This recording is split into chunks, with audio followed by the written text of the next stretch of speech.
Ladies and gentlemen, it's keynote speaker time on day 2 of SMILE. We've heard lots of talk about senior officers still being terrified of social media. We are delighted here at SMILE Conference to have Chief Constable Simon Cole from Leicestershire Police. He, without doubt, trailblazing in terms of taking the lead, strategic lead in terms of social media. So please give a warm welcome to the Chief Constable Simon Cole. Okay, thank you. I do feel like I'm a social media pygmy amongst guys, because most of what just been said I didn't really understand. What I'm going to try and do is just give you my take on social media and my role. And I failed the first test. I haven't got a map, but I have got a list of things about Leicestershire. The police, the city of Leicester, 500,000 people, and the counties of Leicestershire and Rutland, about another 500,000 people. So, moving all together, it's about an hour, slightly northeast from here. 4,000 cops, staff, and volunteers working as field with staff is out front. The country works there with the public. Huge diverse city, 140 languages spoken, about half the population from different minorities, and the counties quite rural with market towns. And what is Leicester famous for, and I think you know where I'm going to start, the greatest rugby team in the Northern Hemisphere. We've got, what was that, 3 next door? 2 doors. No. Premiership football now in Leicester City. The biggest Diwali celebration outside of the Indian subcontinent. Industries that make things. The Download Festival where 80,000 people who like heavy metal come and make themselves a town for 5 days and then go. Beer, rather like Staffordshire, plus the Midlands thing. 3 universities, and I did wonder if David's Japanese focus was people looking at universities and those functions. I've been thinking that certainly a hugely international student population, the National Space Centre, and yes, we did have King Richard III buried in a car park for 500 years after he became the last monarch to die in battle, or the last British monarch, I suppose, to die in battle. And if you want to follow an account that is kind of quintessentially British humour, Richard _3rd, I don't know who it is, but very, very dry. 26 years ago, I actually joined the police in this room. I swore my oath in this room 26 years ago last Friday, and if you'd said I'd be back as a Chief Constable, probably I would have been surprised. Not as surprised as some of the people that I was at training school with, but and if you said that I'd be here talking about social media, I would have been completely flabbergasted, because it just didn't exist, did it? Yesterday I noticed there was much feverish speculation as to whether Mental Health Cop and I, because I can't call you Michael, it doesn't seem right, we're a double act. I was thinking Holmes and Watson. I think the rest of the world was thinking Laurel and Hardy, but which you'll see. And it's great to be in a room with some people who we've kind of communicated on, particularly Twitter. And I'm really sorry at the end, I'll be the person legging out the door to catch a train. I should also say I'm the National Leader of Local Policing Partnerships for the Association of Chief Police Officers. That includes the engagement of social media, and Ian Hopkins spoke about that, and it's in the room now. And they do huge amounts of work, which I'm very, very grateful for. And if you want to be empathetic with anybody during this presentation, Natalie and Shilpa at the back of the room, now smiling sweetly, thinking, this is all their fault. Because we had one of those discussions about the kind of strategies that we've just been hearing about, and basically they said, you don't do it, how can we ask anyone else to? And I've still not found a better answer to that than doing it. And if you want to ask technical questions about our plans and strategies and things, they are the people. So this is hopefully a useful way of going through. When did the penny drop for me? The Olympic torch coming through Leicestershire was a point, and I was already engaged in this by that point. But there was a point when I kind of suddenly realised, why Darth Vader and I met as the Olympic torch came through Leicestershire. And as you can see, he's really a fun guy. Don't believe what the films say. And while I was doing kind of chief constable type things as the Olympic torch went through, this went up onto Facebook, I think, from memory, and a caption competition was instigated by my comms team. About 3 of the ends were repeatable in front of a family audience. By the time I got back to there into headquarters, which was about 2 hours, 14,000 people had liked that on Facebook and were engaging with it. And I know, in a way, it's inane, and I heard some of the much more profound stuff that we heard from RCMP earlier. But for me, this was the point when I thought, goodness me, wow. More recently, this is going to go.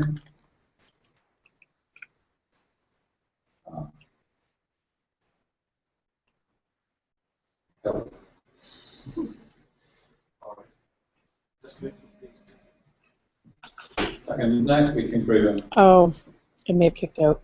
Okay. It's okay. I got asked one of those great sort of controlling questions, a very high-level strategic question by one of our policing guys who said, is it okay if we do an ice bucket challenge in our uniforms? And I said, only if I can come with you.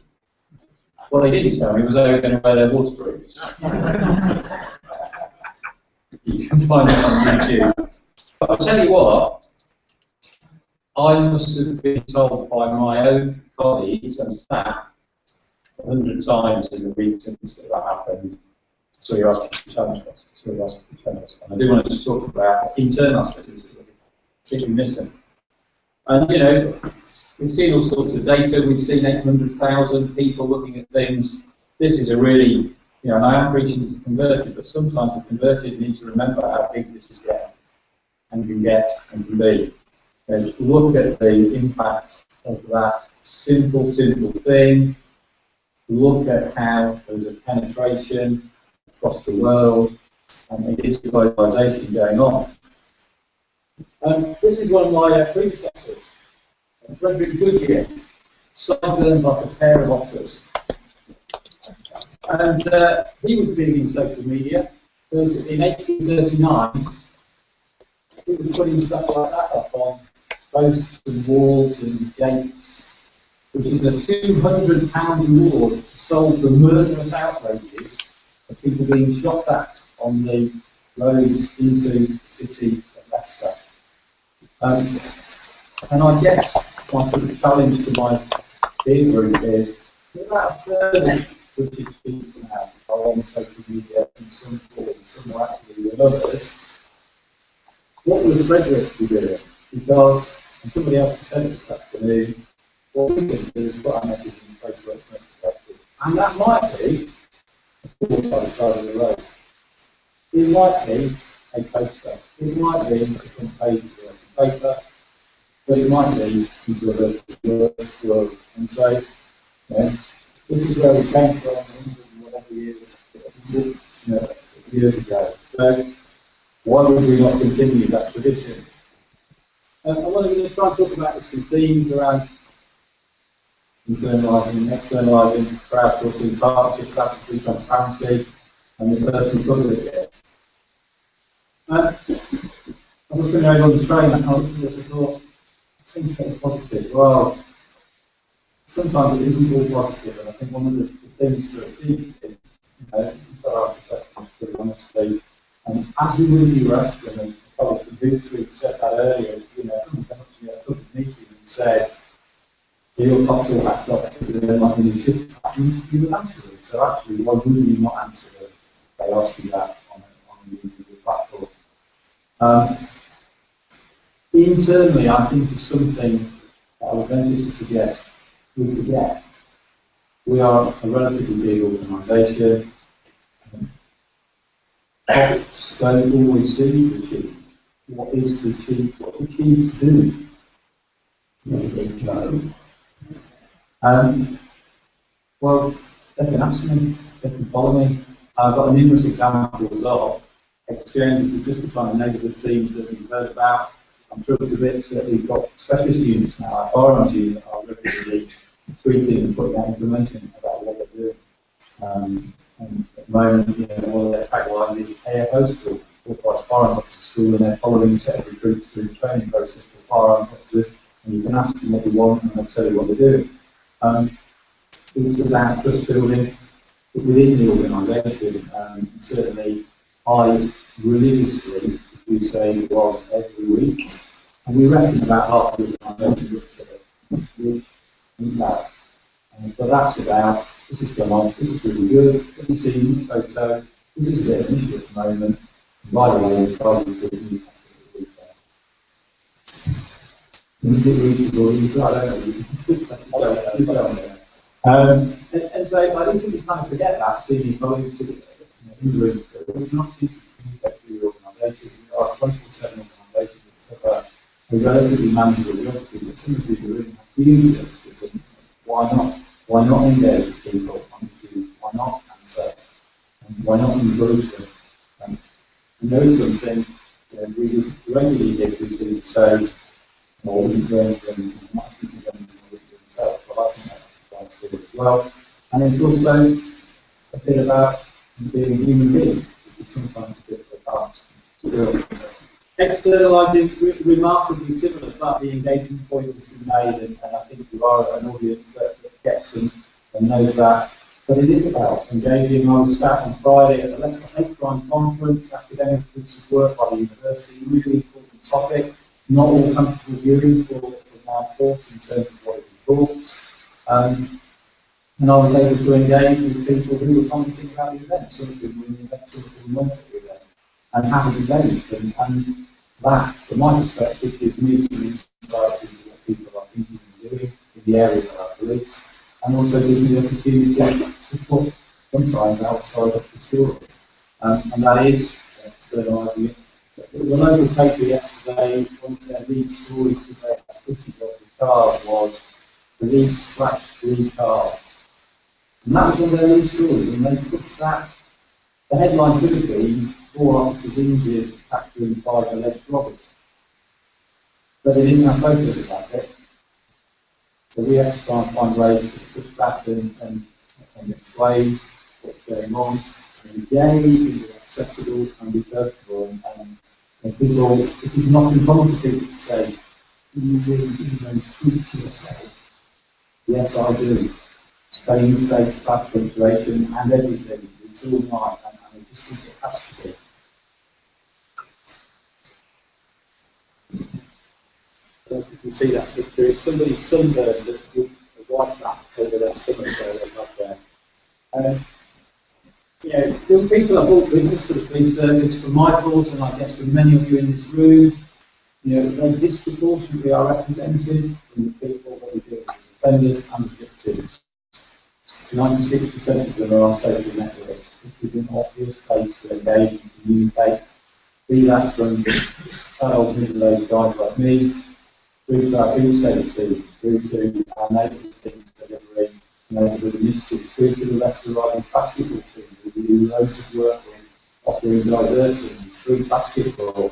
There is a place there that we go. Where I think we still need to catch up, and I've heard this picture this afternoon around how we receive and how do we monitor. Do we engage in open contact and conversation? Is it reasonable to say we can only do it when we provide support?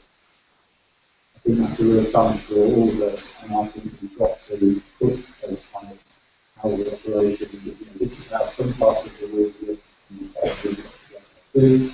And it's also an opportunity for kind of human stories.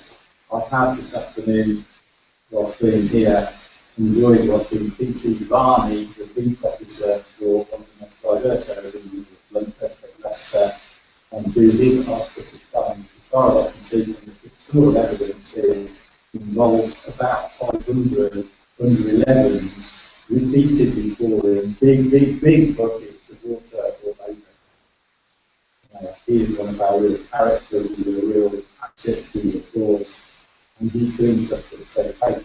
And it's great. By the way, I think it's really well. I think it's really important. Crowdsourcing, I did ask Twitter last week what I should talk about today. Thank you to those of you who replied. I did use some of it, I didn't use others.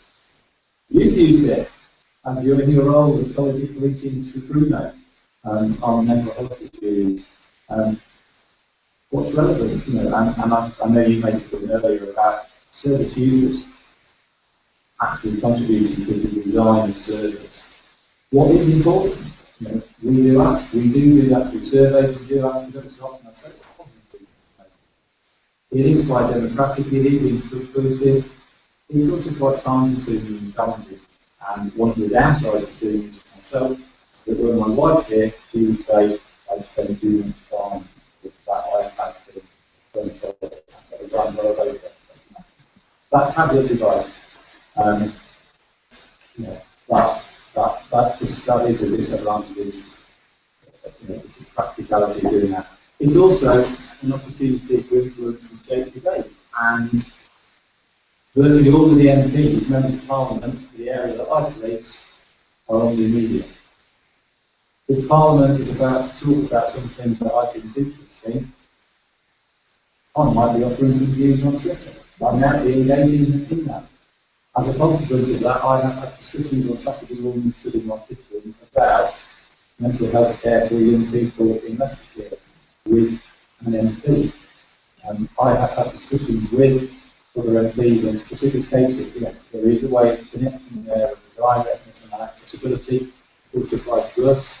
It is a way of shaping debate, and I, until relatively recently, led some national work around policing mental health. And I would want to acknowledge, you know, the Warden Michael Scott, because he has been just absolutely stunning. I have no idea how he did it. It's absolutely remarkable. But one of the conversations that I had was, and I picked up a piece of work, was the concept of Samizdat. Samizdat was within the Russian bloc, the concept of kind of underground sharing of ideas. How could we get the idea that it was profoundly wrong that somebody with mentally ill locked himself to become an important discussion? Using real stories on the media, getting responses from people who were that person in that cell, and about the impact that it had on them. Copying in the minister and saying, Minister, did you see this?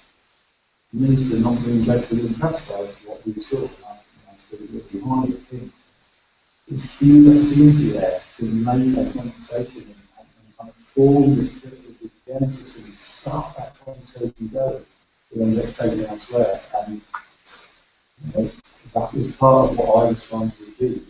And of course, it then helps if you've got kind of world expert on mental health law who wanted to spend about 16 hours a day writing blogs. But you know, massive opportunity to influence and shape debates and have views. One of the challenges of chief is you'll be kind of going to be regarded as a bit funny and thrown back at you for the next 5 years. And so you have to sometimes think about that. And the employment of some debates that can sit and watch. And so it's something that time. Building partnerships, but say that sharing good news, it might not always be good news. It might be that actually we've got people who are very interested in those places. But it might be, as it is here, redeeming our communities, charity, doing loads of work in Leicester at the moment. We had a big launch event a couple of months ago. We talked about what we were going to do. I did my bit. My colleagues have then done the whole yard, because that's kind of where we're working in the team. And at the weekend, the head of the charity saying, congratulations, it's off the ground. What we talked about is off the ground. So there's something there about the positive of what goes on. And I would say, particularly to College of Policing, and policing, I guess, are different cultures all over the world.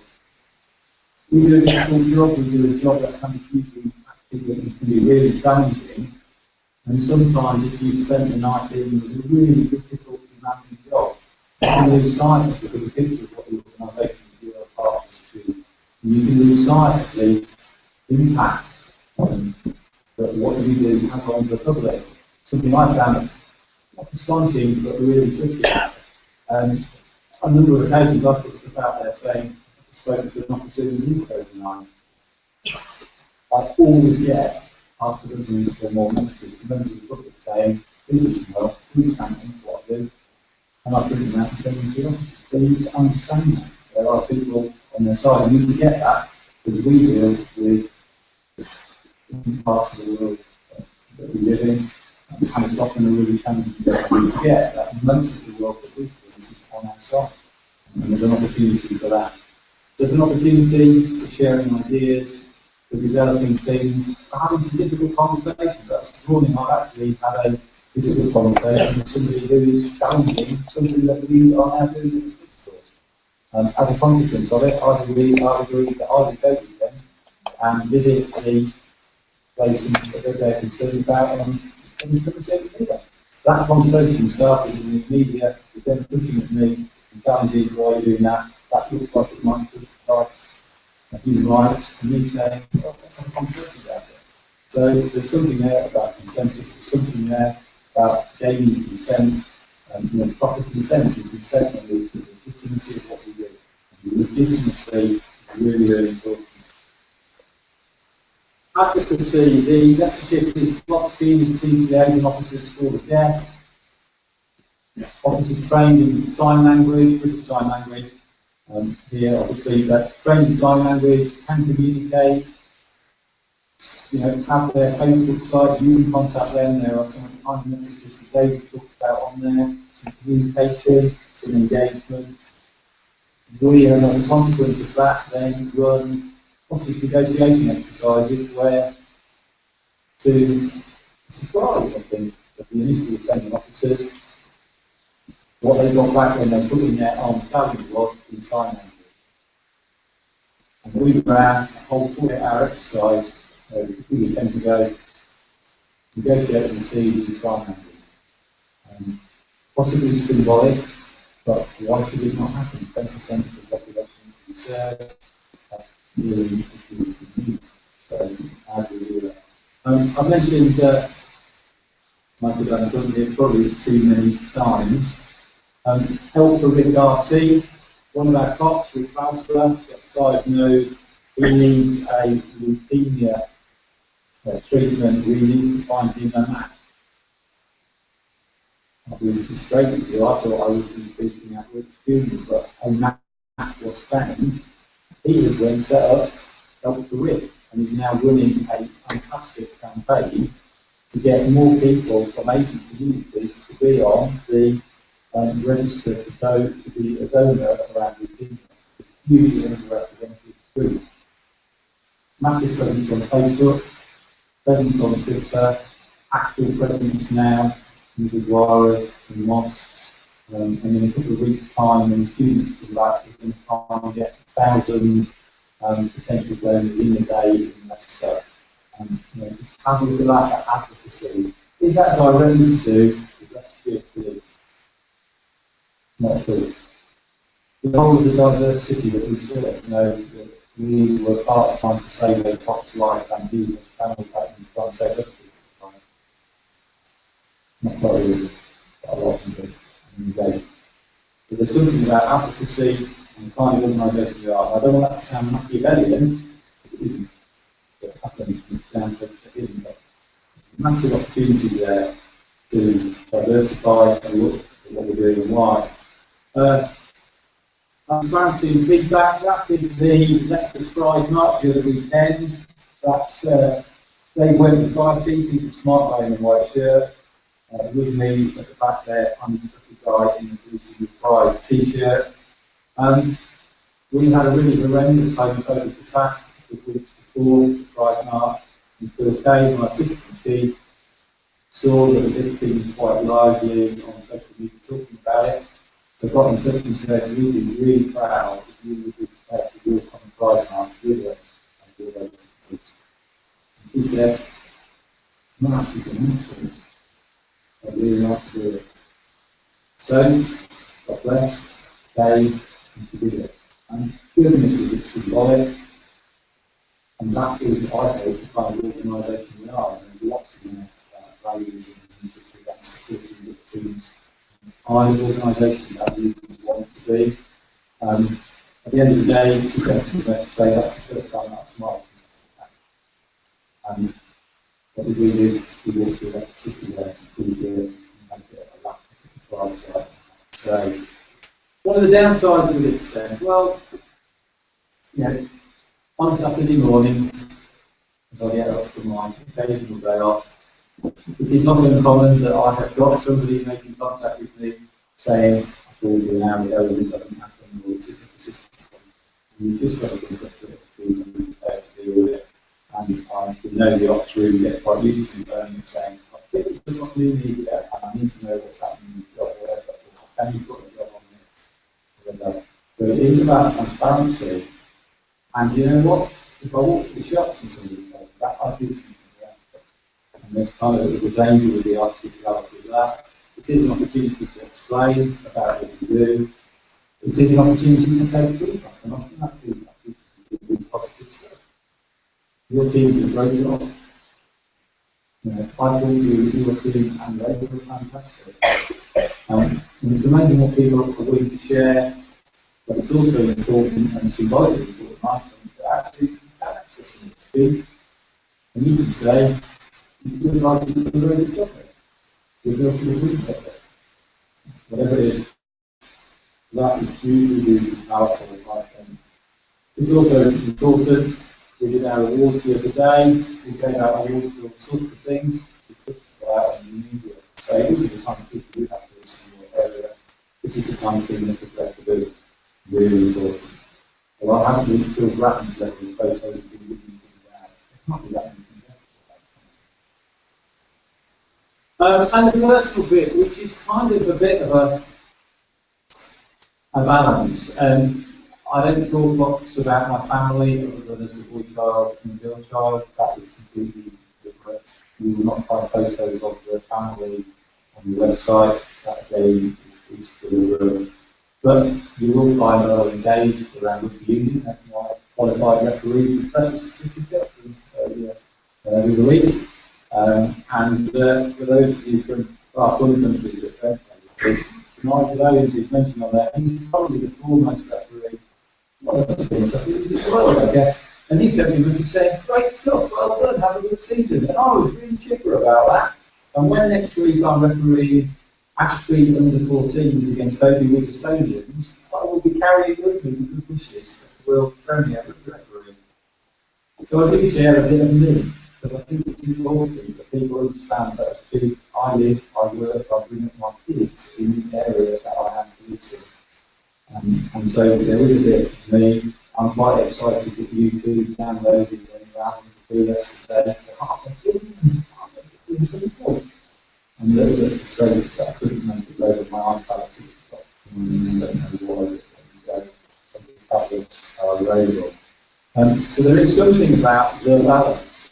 And, you know, at what point it's about me, because I always have to be the chief. I go there to the chief, and something that David said made me smile, because one of the top tips from Matthew was, if we feel that CC less police, then when you go, we will just have to count over. That was one of the top bits of advice, wasn't it? And I cherish that every single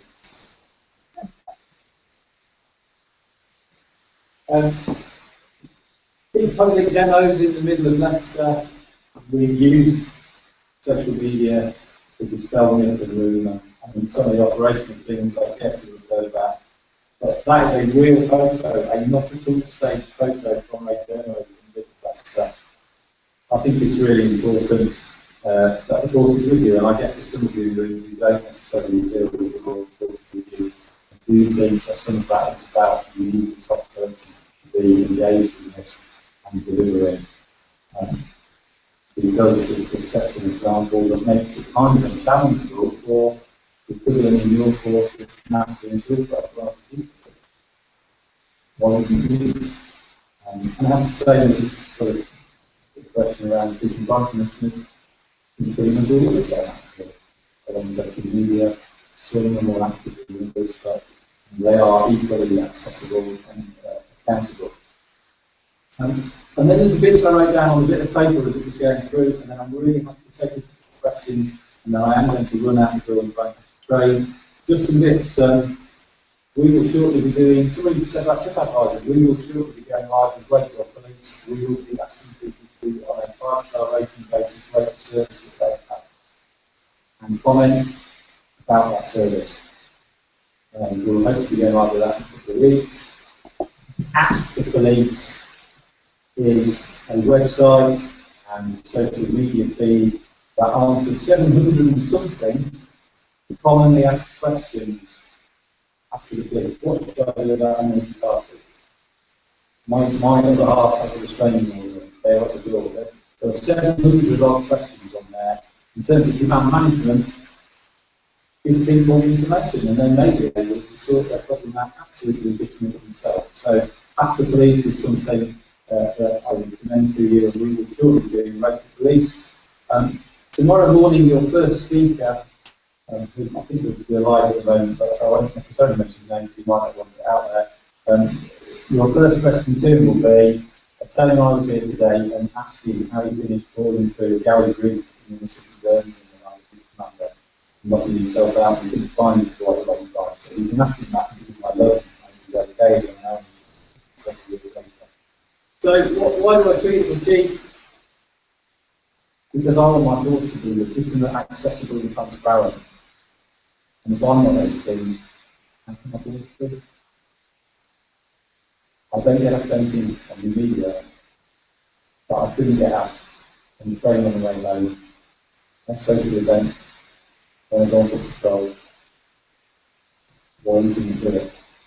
And if you put it in that context, and it then gives the team trying to deliver the strategy the legitimacy to say, the team is doing this, look at some of the outcomes we're getting, some of the investigation, intelligence, in terms of engagement, in terms of overall sense of where the force is, and that the force is policing with the public. Which is what FEEL is statutory standard of thinking. So we should all be doing 1929. And nobody has found a better way of defining it than what is now nearly 200 years since